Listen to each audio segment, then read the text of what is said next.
नमस्कार, मैं रचना शर्मा चढ़दी कला डैम टीवी देख रहे सभी दर्शकों का स्वागत करती हूं। आप देख रहे हैं टॉप न्यूज। इजरायल ईरान में जंग के बीच मालवाहक जहाज MSC एरिस के चालक दल के 17 भारतीय सदस्यों की सलामती और शीघ्र रिहाई को सुनिश्चित करने के लिए भारत लगातार ईरान के संपर्क में है। इस बीच ईरान ने कहा कि भारतीय प्रतिनिधियों को जल्द ही MSC एरिस के भारतीय चालक दल के सदस्यों से मिलने की इजाजत दी जाएगी। ईरान ने यह आश्वासन तब दिया जब विदेश मंत्री एस जयशंकर ईरानी समकक्ष अमीर अब्दुल्लाहिन से बातचीत कर रहे थे। जयशंकर ने इसी बातचीत के दौरान ईरान द्वारा हिरासत में लिए गए MSC एरिस जहाज पर 17 भारतीयों का मुद्दा उठाया। दरअसल ईरानी सेना ने एक इजरायली अरबपति कारोबारी के आंशिक स्वामित्व वाली कंपनी से संबंधित मालवाहक जहाज को अपने कब्जे में ले लिया था। इसमें 17 भारतीय नागरिक सवार हैं और विदेश मंत्री इन्हें मुक्त कराने के लिए ईरान के संपर्क में हैं। पाकिस्तान में भारतीय नागरिक सरबजीत की हत्या करने वाले अमीर सरफराज की पाकिस्तान में गोलियां मारकर अज्ञात लोगों ने हत्या कर दी है। लश्कर आतंकी अमीर सरफराज हाफिज सैयद का करीबी था और बाइक पर सवार होकर आए हमलावरों ने सरफराज को गोलियों से भून दिया। इसके बाद उसे गंभीर हालत में अस्पताल ले जाया गया, जहाँ उसने दम तोड़ दिया। रिपोर्ट के मुताबिक अमीर ने पाकिस्तानी खुफिया एजेंसी ISI के कहने पर हाई सिक्योरिटी वाले जेल में सरबजीत सिंह पर हमला कर उसकी हत्या कर दी थी।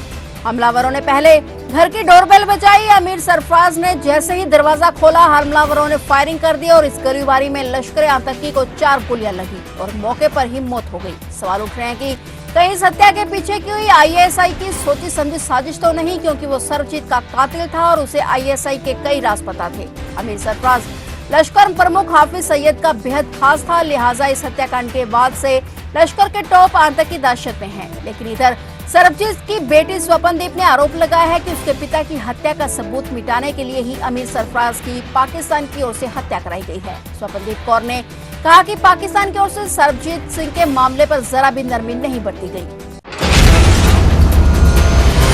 पंजाब के मुख्यमंत्री भगवंत मान आज दिल्ली के CM केजरीवाल से मुलाकात करने तिहाड़ जेल पहुंचे। कड़ी सुरक्षा व्यवस्था के बीच दोनों CM की मुलाकात हुई। जेल से CM केजरीवाल से मुलाकात करने के बाद पंजाब CM मान ने पत्रकारों से भी बात की। इस दौरान उन्होंने बयान देते हुए कहा कि केजरीवाल को देख बहुत दुख हुआ। उन्होंने कहा कि दिल्ली के CM के साथ उनकी बात शीशे के पार फोन पर करवाई गई और इस दौरान CM केजरीवाल ने पंजाब का हाल जाना। वहीं CM मान ने कहा कि केजरीवाल के साथ आतंकवादी जैसा व्यवहार क्यों। बता दें कि CM मान के साथ संदीप पाठक भी मौजूद रहे। दिल्ली शराब घोटाला केस में अरविंद केजरीवाल को सुप्रीम कोर्ट से फिलहाल राहत नहीं मिली है। अरविंद केजरीवाल की याचिका पर सुप्रीम कोर्ट ने बड़ा कदम उठाते हुए ED यानी प्रवर्तन निदेशालय को नोटिस जारी किया है। सुप्रीम कोर्ट ने ED को 24 अप्रैल से पहले जवाब देने को कहा है। अरविंद केजरीवाल ने सुप्रीम कोर्ट में चुनाव प्रचार करने के लिए रिहाई की मांग की थी, मगर सुप्रीम कोर्ट ने इस मामले की सुनवाई 29 अप्रैल तक के लिए टाल दी है और ED को नोटिस जारी कर जवाब देने को कहा है। सुप्रीम कोर्ट के इस फैसले के बाद अब तक अरविंद केजरीवाल को जेल में ही रहना होगा और जब अरविंद केजरीवाल के वकील सुप्रीम कोर्ट में दलीलें दे रहे थे, तभी अदालत ने कहा कि अपनी दलीलें सुनवाई के दौरान बहस के लिए बचा कर रखें। बता दें कि अरविंद केजरीवाल ने ED द्वारा अपनी गिरफ्तारी और निचली अदालत द्वारा दी गई कस्टडी को चुनौती दी है। सुप्रीम कोर्ट के जज जस्टिस संजीव खन्ना और जस्टिस दीपांकर दत्त की बेंच ने अरविंद केजरीवाल की याचिका पर सुनवाई की। प्रधानमंत्री नरेंद्र मोदी आज केरल के दौरे पर रहे। उन्होंने पलक्कड़ में जनसभा को संबोधित किया। PM मोदी ने कहा कि आप सबका ये जन समर्थन और प्रेम देखकर मैं विश्वास से कह सकता हूं कि केरल का ये नव वर्ष एक नया आरंभ लेकर आया है। अब केरल संसद में अपनी मजबूत आवाज भेजेगा। PM ने कहा कि 10 वर्ष में जो हुआ वह महज ट्रेलर है। केरल और भारत के लिए और बहुत कुछ किया जाना है। प्रधानमंत्री ने कहा कि विकसित होते भारत की पहचान आधुनिक संरचना से भी होगी। आज देश में नया एक्सप्रेस बन रहे हैं और नए एयरपोर्ट बन रहे हैं। जैसे पश्चिम भारत में बुलेट ट्रेन का काम आगे चल रहा है और आगे चलकर उत्तर, दक्षिण और पूर्व में भी बुलेट ट्रेन का काम शुरू कर दिया जाएगा। CBI ने कथित दिल्ली आबकारी नीति घोटाले के संबंध में भ्रष्टाचार के एक मामले में गिरफ्तार भारत राष्ट्रीय समिति की नेता के कविता को यहां एक अदालत में पेश किया, जहां से उन्हें 23 अप्रैल तक न्यायिक हिरासत में भेज दिया गया है। तेलंगाना के पूर्व मुख्यमंत्री के चंद्रशेखर राव की बेटी को तिहाड़ जेल से गिरफ्तार किया गया। न्यायाधीश द्वारा पूर्व में दी गई 3 दिन की पुलिस हिरासत की अवधि समाप्त होने के बाद CBI ने आरोपी को अदालत में पेश किया और CBI अधिकारियों ने हाल ही में एक विशेष अदालत से अनुमति लेने के बाद कविता से जेल के अंदर पूछताछ की थी। सुनवाई के दौरान कोर्ट ने बड़ा झटका देते हुए कि कविता की न्यायिक हिरासत 8 दिनों के लिए बढ़ा दी है, यानी अभी के कविता जेल में ही रहेंगी। मथुरा में श्री कृष्ण जन्मभूमि और शाही ईदगाह के बीच भूमि विवाद के मुकदमों का इलाहाबाद हाईकोर्ट में सुनवाई के लिए ट्रांसफर करने के खिलाफ दाखिल मुस्लिम पक्ष की याचिका पर सुप्रीम कोर्ट में आज सोमवार को सुनवाई हुई। इस मामले में सुप्रीम कोर्ट से हिंदू पक्ष को राहत मिली है और मुस्लिम पक्ष को झटका। सुप्रीम कोर्ट ने शाही ईदगाह मस्जिद की कमेटी की याचिका पर नोटिस जारी किया और संबंधित पक्षों को जवाब देने को कहा। दरअसल शाही ईदगाह मस्जिद कमेटी ने सुप्रीम कोर्ट में हाईकोर्ट के उस आदेश को चुनौती दी थी जिसमें कोर्ट ने निचली अदालत में इस मामले से संबंधित 15 मुकदमों का ट्रांसफर खुद के समक्ष करने को लेकर सुनवाई शुरू की। मुस्लिम पक्ष ने हाईकोर्ट में चल रही सुनवाई पर रोक की भी मांग की थी, मगर सुप्रीम कोर्ट ने मुस्लिम पक्ष की मांग को खारिज कर दिया और कहा कि हाईकोर्ट में सुनवाई चलती रहेगी।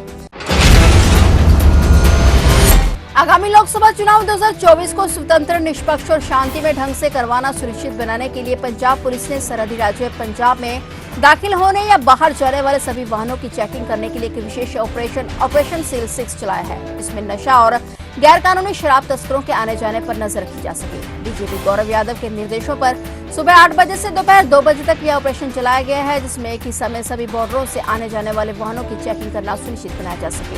सभी 10 सरहदी जिलों के सीनियर पुलिस अधिकारियों की निगरानी में मजबूत नाके लगाने के लिए अधिक से अधिक स्टाफ तैनात करने और सभी एंट्री एग्जिट पॉइंट्स को प्रभावशाली ढंग से सील करने के लिए कहा गया था। स्पेशल डीजीपी ने बताया कि इस ऑपरेशन के दौरान राज्य में आने जाने वाले 5137 वाहनों की चेकिंग की गई, जिसमें से 200 के चालान किए गए और 22 वाहनों को जब्त किया गया। पुलिस ने 44 लोगों को गिरफ्तार करके 42 FIR भी दर्ज की हैं और उनके पास से 10 लाख रुपए नगद, 110 किलो भुक्की, 1 किलो अफीम, 24 ग्राम हेरोइन, 228 लीटर अवैध शराब, 175 लीटर अवैध शराब और 100 लीटर लाहन बरामद की है। पुलिस टीमों ने पूछताछ के लिए 222 संदिग्धों को हिरासत में भी लिया है। कांग्रेस पार्टी द्वारा पूर्व मुख्यमंत्री चरणजीत सिंह चन्नी को लोकसभा चुनाव के लिए जालंधर से अपना उम्मीदवार घोषित किया गया है और टिकट मिलने के बाद चन्नी अपने साथियों के साथ श्री दरबार साहिब माथा टेकने पहुंचे। उन्होंने गुरु साहिब के सामने माथा टेका। पत्रकारों से बातचीत करते हुए चन्नी ने कहा कि कांग्रेस पार्टी ने दुआबे से जालंधर से सेवा करने का मौका दिया है, इसके लिए वह गुरु साहिब का शुक्रिया अदा करने आए हैं। मैंने सेवक बनकर जालंधर और दुआबे में मालिकों के पास जाना है, जिस प्रकार सुदामा अपने कृष्ण के पास किया और कृष्ण ने उन्हें नवाजा, और उसी प्रकार मैं भी सुदामा बनकर जालंधर के पास जा रहा हूँ। मैं जालंधर के लोगों से अनुरोध करता हूँ कि वे श्री कृष्ण के रूप में रक्षा करें। उन्होंने कहा कि मैंने आज श्री हरमंदिर साहिब आकर यही प्रार्थना की है कि वाहिगुरु मुझे लोगों की सेवा करने की शक्ति दे।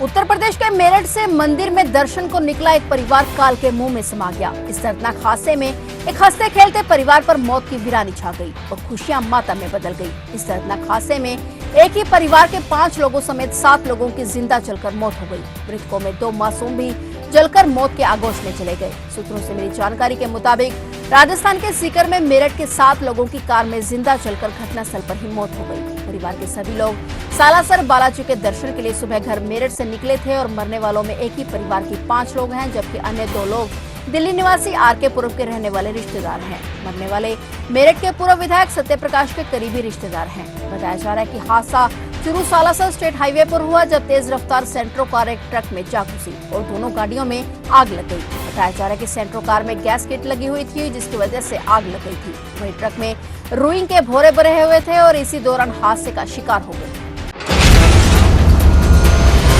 फिलहाल टॉप न्यूज में इतना ही, और नए समाचारों के साथ फिर से हाजिर होंगे। तब तक के लिए देखते रहिए चढ़ती कला टाइम टीवी और मुझे दीजिए इजाजत। धन्यवाद।